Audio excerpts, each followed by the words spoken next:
the United States military has drawn up contingency options for potential and ground strikes to intervene in Nigeria. The plan reportedly includes 3 levels of military options: light, medium, and heavy, all designed to be escalatory.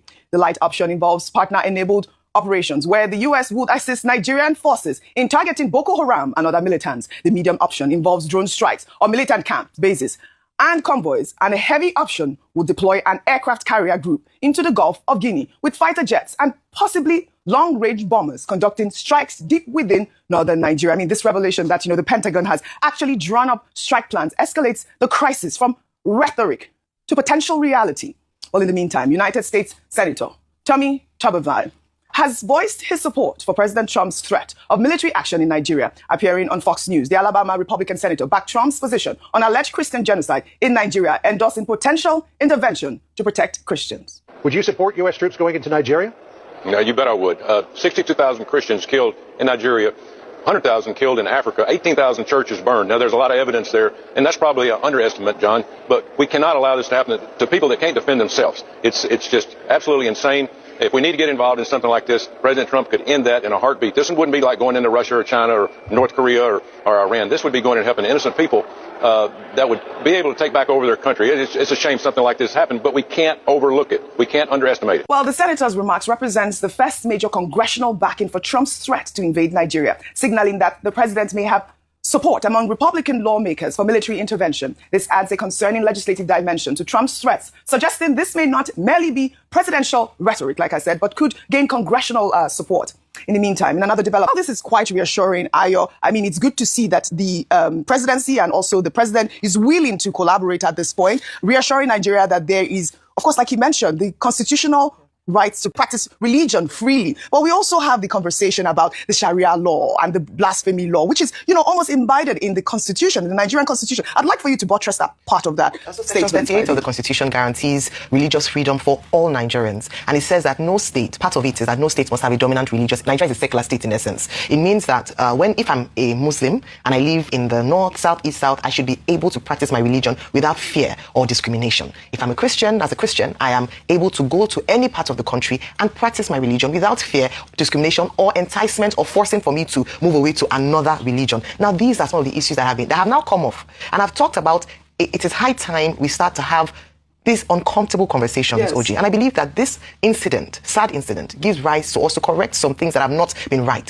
If you speak to a number of people living, particularly in the north, and I say this with all sense of responsibility, a number of Christians have talked about how some of these terrorist organizations who are termed as Islamic terrorist organizations, the Boko Haram, which is most prominent, actually target people who are not of the faith. So whether it be Christians or moderate Muslims. And that's why you can understand why many of them have talked about their churches being burnt, Christians dying, priests being kidnapped, a number of people targeting. If you recall during the last administration of El Rufai in Kaduna State, we know how polarized it was. Christians seem to not be protected at all, thanks to the Governor Obasanjo, who is doing a lot of work in trying to reconcile fragmented relationships. So beyond this targeting of Christians, there's also the freedom to practice. OG, in some parts of these areas, they say that when churches, the land is owned by the government, the state government, after 100 years, you can apply for it to be renewed. That there's some churches who go to apply, and there are some policies that silently target religious freedom in these areas. We haven't spoken up for these people. Many times we talk about people who, on certain days or certain religious festivals, we heard Professor Waro talk about that. We have killings in these areas. What does that mean? It means that people are afraid to actually fully express themselves. When you have a state where Sharia law is in operation, how can a Christian freely practice their religion in that area? These are the things that we need to start talking about so that we don't have this narrative of religious intolerance. Beyond that, we brought up the issue of Deborah Solomon in Sokoto State, Samuel, where people were afraid to speak out or speak up. She said something that the other faith said, it wasn't of their faith.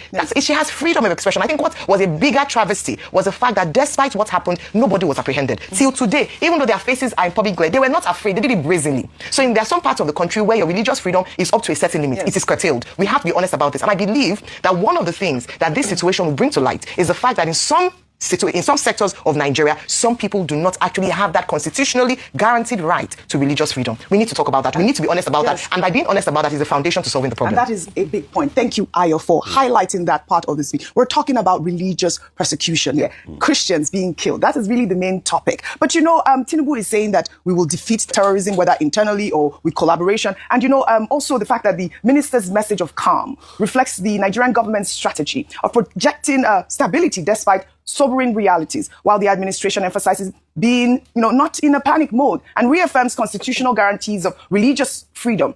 Nigeria ranks number 6 on the Global Terrorism Index, just above Somalia and Israel. This is a stark contradiction that undermines reassurances of effective security management. And we're looking at this graph. I mean, this disconnect between, official messaging and international assessment exposes the challenges facing the Tinubu administration at the moment. If we can pull up that graph so we can actually see, where we rank in the Global Terrorism Index at this moment. Rufai, I'd like for your thoughts also with the fact that the U.S. is, preparing to put boots on ground. Also, the president's reassurance, and he's, this is the first time we're hearing him speak at the moment. With that data you released, it shows that the government narrative is not working.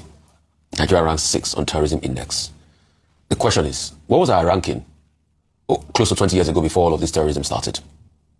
So it shows that in the last over 15 years, government has not done a lot to nip things in the bud. See, Ralph Waldo Emerson said something, that what you do speaks so loud I can't hear what you say.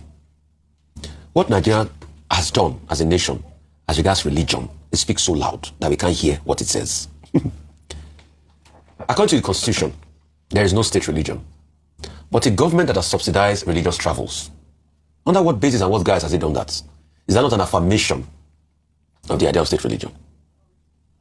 A government that increasingly have not been able to nip perpetrators of heinous crimes against people with religious affiliation in the bud.